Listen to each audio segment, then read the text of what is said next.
Get ready to speed read incredible and heartwarming news in the wake of the Orlando terror attack. Orlando Hospital is announcing they will not bill any of the survivors of the Pulse nightclub massacre.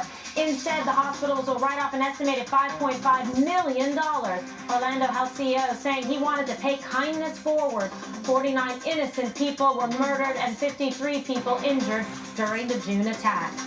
Some relief for allergy sufferers. Drug company Mylan, the makers of the EpiPen, is responding to price gouging claims. The company hiked prices of the life-saving device by 500%. It used to cost around $100, but now the price spiked to more than $600. The company's CEO, who is the daughter of Democratic West Virginia Senator Joe Manchin, says patients can now use a savings card to save up to $300.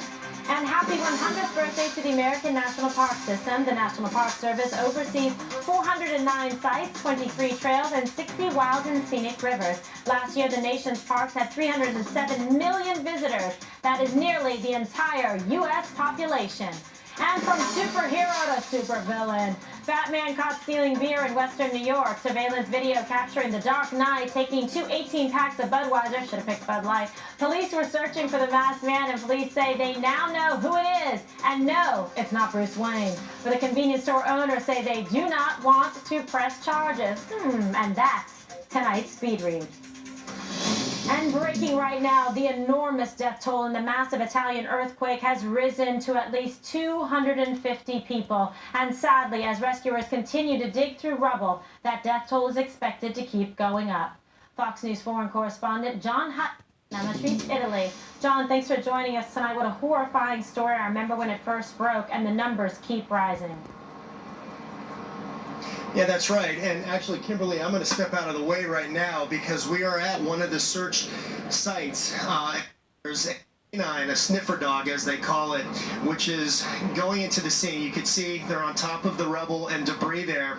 And just right before we went live, they brought in those crews, the firefighters, or at least the rescue team, to search the rubble. They may have picked up some kind of scent. This is what we've been seeing since early Wednesday morning when the 6.2 magnitude earthquake hit central Italy and devastated these small towns and villages, including Amatrice, which is where we are right now. And what they'll do is they'll be excavating, they'll be pulling away the debris, the brick, the mortar, the rubble, and then they'll go in, a team will go in, and they'll call out, trying to pick up on some sort of life, some calling out. They'll bring the sniffer dogs in to see if anybody is calling back and responding to their call. So that's what we're watching right now, to see if possibly they've picked up a scent, if maybe somebody's buried in there. But certainly the chances of finding at this point somebody buried beneath all that rubble and debris decreases by the hour. I mean, they did find a 10-year-old girl. They pulled her out alive out of the rubble last night in one of the other devastated towns. But again, time is of the essence and time is running out.